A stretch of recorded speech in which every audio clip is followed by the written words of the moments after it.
Texas Board of Education is raising eyebrows with a controversial decision to remove certain historical figures from the classroom, but keep others. The preliminary vote eliminates mention of figures like Hillary Clinton and Helen Keller.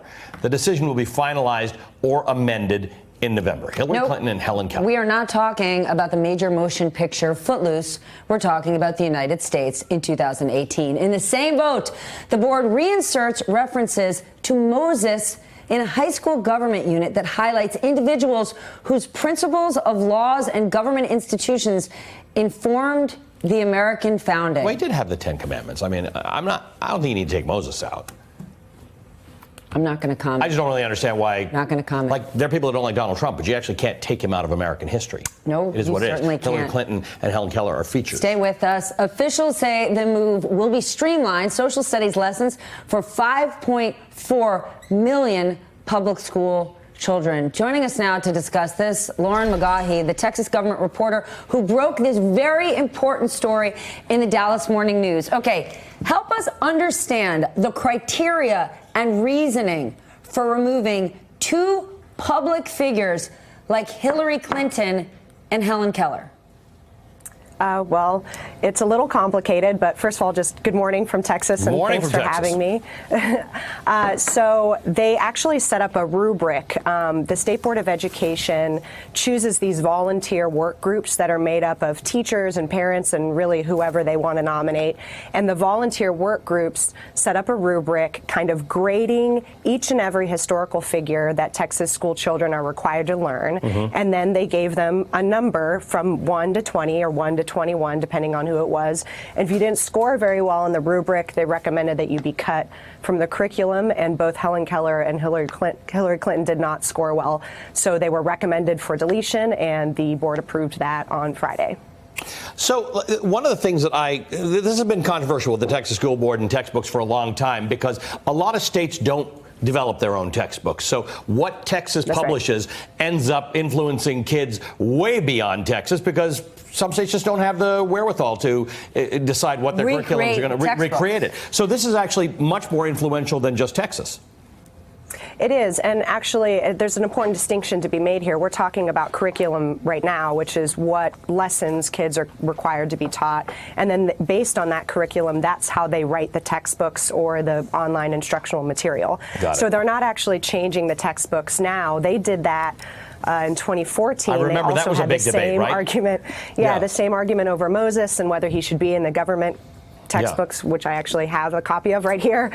And that's when this all started. And it kind of, this year they decided to streamline and try to make the curriculum tighter, shorter, more compact. And that's when they recommended all of these deletions. It's important to note that Billy Graham, the evangelist, was also recommended for deletion from that same section that Hillary Clinton was in. But the board decided to reinstate him, to put him back into the curriculum. So in the score system that Lauren's talking about, it was 20 or 21 points or something like that. Keller got a 7 and Clinton got a 5. In this hyper-politicized environment in which we live. You don't have to say that you love her or hate her. No, history. She is part of American history. We don't like Hitler, for instance. I think we can generally all agree that the three of us don't like Hitler. I think all of us can also agree you can't write him out of history. Right? 100%. Listen, it's important. You could believe that religion shouldn't be taught in school, but if there was a religious aspect into the founding of the United States, it has to be discussed. That has to be part of it. So, Lauren, to what degree is this actually kind of political? Because in 2014, when these discussions happened and there were questions about creationism and all sorts of things, it does feel like it's a bit of a conservative ideological push into the curriculum as opposed to just random people voting on stuff.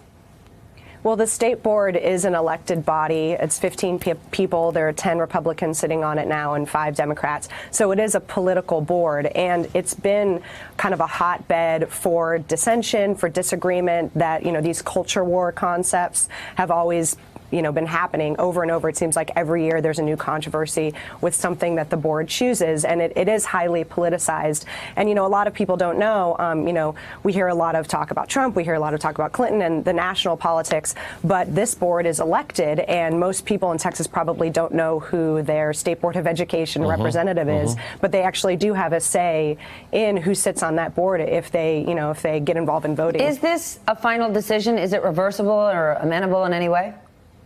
They can change it. In November, they're meeting again, and that's when they'll take a final vote on the curriculum. And this board has complete control. They can put in anyone they want before then, but in November, that decision becomes final. And then in a few years, when they write the new textbooks for social studies, they'll base it on this curriculum.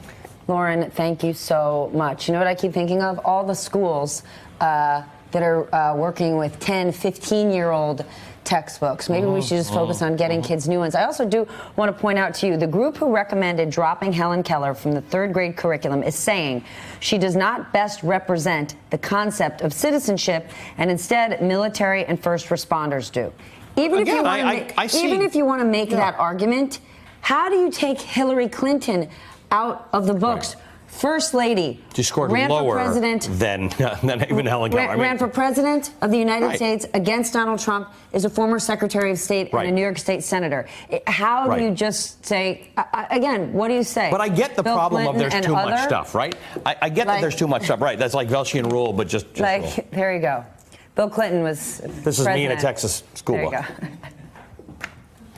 Hey, MSNBC fans, thanks for checking out our YouTube channel. Subscribe by clicking on that button down there and click on any of the videos here to watch the latest interviews and highlights. You can get more MSNBC for free every day with our newsletters. Just visit msnbc.com/newsletters to sign up now.